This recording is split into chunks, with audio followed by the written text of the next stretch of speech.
Straight ahead on CCX News, auto dealerships on alert. Golden Valley Police report a drastic rise in car thefts. Plus, Sunday approved. The Minnesota Senate takes action on Sunday liquor sales. And later, we'll explain why music fans in Plymouth are going gaga over the Goo Goo Dolls. CCX News starts right now. Hello and thanks for joining us. Sunday liquor sales in Minnesota are one step closer to reality. The Senate voted 38 to 28 to end the ban. The bill now goes to a conference committee and then to Governor Mark Dayton for approval. As Eric Nelson reports, Sunday sales will impact the entire industry, including liquor stores in the Northwest Metro. Will it affect us? I mean, we're going to keep doing what we do here. The hours at the BP Liquor Barrel could soon be changing. 38 ayes and 28 nays. The bill is passed and its title agreed to. Thanks to Monday's Senate vote, Sunday liquor sales in Minnesota are now on the horizon. Walmart, Target, the grocery stores, all the big box guys are the guys that are pushing it. Brian O'Reilly is general manager of the BP Liquor Barrel. He believes ma and pa liquor stores will be hard hit if the Sunday booze ban goes away. Liquor is one of the last few independent things that are out there. You know, you don't have independent pharmacies anymore, hardware stores. O'Reilly thinks lawmakers are not considering the repercussions of the potential new law and says there will be a domino effect. There's going to be more DWIs, which means you're going to have more police, more court. So that cost and that part's going to go up. I guess I'd hate to be a shop owner who has to open on Sunday. Right. And lights on and, keep people working. The law appears to be inevitable. So one way smaller liquor outlets can avoid getting crushed by big box stores is to promote their specific inventory. The grocery stores, big guys, they're only going to carry the best selling. That's just the way they're going to carry top 20%. If you look here, you'd be hard-pressed not to find something here. Now, if this does become law, the first day you can buy liquor on a Sunday would be July 2. And that, of course, is the gateway to the long 4th of July holiday. That should spike sales. But what happens long-term? Who knows? In Brooklyn Park, I'm Eric Nelson, CCX News. As far as the local vote, Senators Latz and Limmer voted yes, while Senators Rest and Hoffman voted no. Once the bill reaches the desk of Governor Mark Dayton, he is expected to sign it. Golden Valley Police say they've seen a significant increase of thefts at local automobile dealerships. Meanwhile, dealers are beefing up their security. They're constantly upgrading their security procedures and systems to try and beat whatever the new tactic is that people are using. Since June, Golden Valley Police say there have been at least 21 thefts. They typically see that number for the whole year. Police say a majority of the thefts occurred at the Rudy Luther Toyota dealership. The thefts not only hurt businesses, but consumers too. The insurance rates go up, certainly. There's an insurance element to it. It's also just a general pain for the dealerships. They've got to allocate people and time and expense to all that, things you don't get compensated for. It takes vehicles out of circulation that consumers might want, and it's just part of other crimes usually. Golden Valley Police urge the public to call if they have any information about the thefts. A local congressman's bid to lead the Democratic Party has fallen short. U.S. Representative Keith Ellison finished second behind a former labor secretary under President Obama, Tom Perez. Perez becomes the first ever Latino to lead the Democratic National Committee. During this past presidential election, Ellison supported Bernie Sanders before trying to unite the party behind Hillary Clinton. Following the vote, Ellison called on his supporters to unite behind Perez. He said, quote, "We don't have the luxury to walk out of this room divided." Ellison will return to Congress serving the 5th District. New immigration policies put in place since President Trump took office have local immigrant communities on edge. This past weekend, officials from Brooklyn Park and Brooklyn Center tried to ease the concerns and answer questions posed by local residents from Liberia and other West African nations. Local police tell us they hope that federal policy doesn't erode the trust they've worked to build. Today, we come together as a family, as a community, and as a nation. Saturday night in Brooklyn Center, we know that we are living in troubled times right now. A crowd consisting mostly of immigrants gathered to seek answers. We're here to address the issue of the travel ban that was passed by our president. And most of our immigrants' family are afraid to travel, afraid to do a lot of things. Afraid of not just the travel ban, but the potential changes to how immigration laws are enforced in the U.S. Police from Brooklyn Park and Brooklyn Center were on hand to help put their minds at ease. Let me be perfectly clear. Both Brooklyn Park and Brooklyn Center, we have no desire to enforce immigration. Local law enforcement is not involved in immigration matters. It's a federal duty, it's a federal obligation. It's not local law enforcement. For now, at least. But what the future holds is anybody's guess. I don't know what's going to happen tomorrow. I don't know what's going to happen next week. Sometimes I have to reconcile the fact that I don't know if our president knows what's going to happen next week. Brooklyn Center Mayor Tim Wilson says they'll object to any attempts to have local police enforce immigration laws. Having our officers go out and do that, no, that's not going to happen. We'll make sure that doesn't happen. We'll fight that all the way through. That was just one of many issues addressed at this meeting. Some here admit they felt like targets since President Trump took office. I'm a Muslim, and it affects me greatly when I see, as a citizen, I'm proud to be a U.S. citizen, but by marginalizing a group of people, I don't think that's fair. Police seem to agree, but they urged those gathered here to maintain trust in their local law enforcement. We're not going to be asking for green cards. We're not going to be asking for your status in the country. Immigration attorneys on hand urged people whose status might be up in the air not to break any laws. That includes minor traffic violations, because if they get into the court system, immigration issues could arise. A Brooklyn Park company has announced a big expansion that could lead to future job growth. Cirtec Medical is expanding its Brooklyn Park headquarters by nearly a third. The company makes implants and minimally invasive surgical devices. The expansion will allow Cirtec to increase its manufacturing capacity. Construction is expected to be complete by the end of the year. An Osseo sports shop tried to wash away the No Birkie blues. Saturday's American Hamsterbeiner, the nation's largest cross-country ski race, was canceled for only the second time in its history due to poor trail conditions in Hayward, Wisconsin. The event was scheduled to attract more than 11,000 skiers. To help those skiers get in a race, Pioneer Midwest scrambled to sponsor 5K and 25K cross-country ski races Sunday at Elm Creek Park Reserve in Maple Grove. It was dubbed the Hamsterbeiner, named after Elm Creek's ski loops affectionately called the Hamster Track. We're told the man-made snow conditions at Elm Creek are great. Osseo High School grad and former Birkie champion Matt Leach won the 25K race. Well, coming up, a new face of business in the Northwest Metro. We'll meet the new leader of the TwinWest Chamber of Commerce. And then later in sports, a Champlain Park gymnast becomes the youngest state champion in history. But first, a chance for light rain on Tuesday. Temperatures reach the 40s.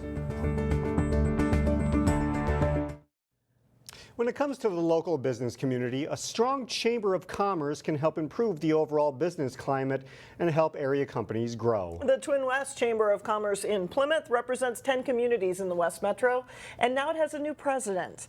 In this week's Business Matters, we introduce you to the new leader of TwinWest and find out why helping local companies attract and retain talent is top priority. There's a new face in the front office at the TwinWest Chamber of Commerce. though Shannon Full is certainly not new to the role of chamber president. I've actually had a great career of 17 years leading a chamber of commerce, and I started very young at the age of 24 here in the metro region with my first president CEO position. The Green Bay Packers picture in her office clues you into her background and birth state. Full most recently served as president and CEO of the Fox Cities Chamber in Appleton, Wisconsin, though she also led chambers in Cedar Rapids, Iowa, Melbourne, Florida, and started her career locally at the Twin Cities North Chamber in Mounds View. I'm very much a change agent, so I'm very much looking at how can we make things better, what can we do to better serve our members and our communities, and so that was intriguing and exciting to me. As TwinWest's new president, Full is looking to grow the chamber's membership, which currently stands at around 700 companies. And those companies are wide-ranging, from Fortune 500 giants such as General Mills to small businesses throughout the area, including many companies with just 15 employees or less. Regardless of business size, Full says there's a shared challenge right now that demands attention, and that's how to attract and retain top talent in the workplace amid baby boomer retirements and the millennial surge. It's everything from baby boomers and keeping them engaged, whether that it might be changing the business model to allow for them to continue to be engaged. It's about our millennials and what is our millennial engagement strategies. Full believes it will take a combined effort by the whole community to address the issue. She's eager to get started on the job ahead. I'm very excited about that. I'm very excited to really get to know people here in the region. The new TwinWest president replaces Brad Meyer, who left the job last October after 3.5 years with the chamber. Coming up, a big concert act coming to the Hilde Performance Center this summer. We'll have the details in a little bit. But first, Maple Grove's boys hockey team moves within a game of the state tournament. John Jacobson has the details next in sports.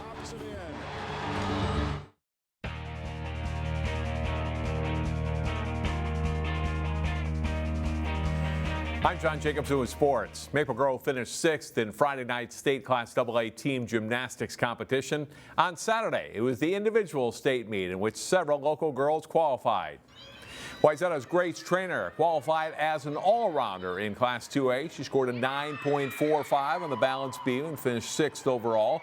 Trainer also placed 6th in uneven bars as she finished twice on the medal stand. Cheney New had a great meet for Champlin Park. 9.55 on the beam, that placed her second behind Edina's Megan Howd. Floor exercise was even better for Champlin Park's New. He scored a 9.725, edging out Rachel Steiner of Lakeville North. On to the vault, Park Center's Haley Illy. This vault scored a 9.6. She finishes in 5th place in the event, her second straight year in the top 5.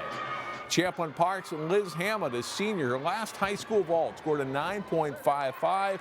Just missed out on winning a medal. She places 7th overall. And New saves her best for last. Getting off the vault here with a 9.8. The 8th grader wins 2 events, becomes the youngest state meet all-around champion with a total score of 38.5. Well, I just had to focus on hitting 4 solid routines first, and then I had to focus on that first. I didn't think about anything else, just doing good that event right away. So when I hit vault, I was happy because I knew that it was going to be close. Saturday afternoon, Wayzata blanked Cretin to advance to the Section 6AA boys hockey final. That evening, Maple Grove was looking to make a return trip to the Section 5AA championship game. They faced Blaine in the semifinals at Champlin. After a slow start, Maple Grove's Tyler Kostelecki to Hunter House to Jared Camarada for the goal, and it's 1-0 midway through the first period. 22 seconds later, Justin Kelly with a pass to Trevor Kukkonen for the one-timer, and it's quickly 2-0 Crimson. Second period, Blaine looking to get on the board, but Ethan Hyder will rob Will Hillman with a great save here and keeping the Bengals off the board. And it stays 2-0 until very late in the game when Kukkonen adds an empty net goal. Maple Grove beats Blaine 3-0. That moves them into the section final. Maple Grove faces top-seeded Centennial for the section championship Thursday night at Aldrich Arena in Maplewood. Crimson split their 2 games with the Cougars this season. After St. Michael Albertville rolled to the team title in the Section 5 3A wrestling tournament a week ago, grapplers in the section hit the mats for individual sections on Saturday. 106-pound weight class, Maple Grove freshman Joey Thompson gets the takedown on his way to a 9-4 win over Nathan Nygaard of STMA for the section title. At 132, Wayzata's Mitchell Hull gets the takedown and builds a 6-0 lead. Maple Grove's Gavin Peterson fights back. He gets a takedown late in the 3rd period for a 10-9 win. 138 pounds, Osseo's Mitchell Lewison scores on his way to an 8-3 win over Carl Lure of STMA. And at 285, Wayzata senior Bryson Wilkins doesn't waste any time, earning his way back to state with a 1st period pin over Alan Winters of STMA. Wayzata's Dan Herta also won at 160 pounds. Hopkins had 2 section winners in Section 6, Jesse Sattler and Nate Johnson, while R.J. Shikolist advanced to state as a runner-up. Totino Grace will be in the 2A team competition this week. And the Eagles also got 6 into the individual tournament. Not only is state wrestling this weekend, but so too is the state boys swimming and diving meet. 6 of our local schools competed at the Section 5 AA finals in Minnetonka. Start with a 200-yard freestyle race. Cooper's Nathan Welly swims to the win. His time 1 minute 44.95 seconds. Nick Grevna of Spring Lake Park is second. Both guys qualified for state. 200-yard individual medley. It's Brandon Sherman of Wayzata just out touching Jacob Wallace of Spring Lake Park. Sherman's winning time 158.97. In the 50-yard freestyle race, another win for Wayzata. Brian Stowe's time 22.3 seconds, just ahead of Spring Lake Park's Peyton Killian. In diving, Wayzata will send 3 guys on to state.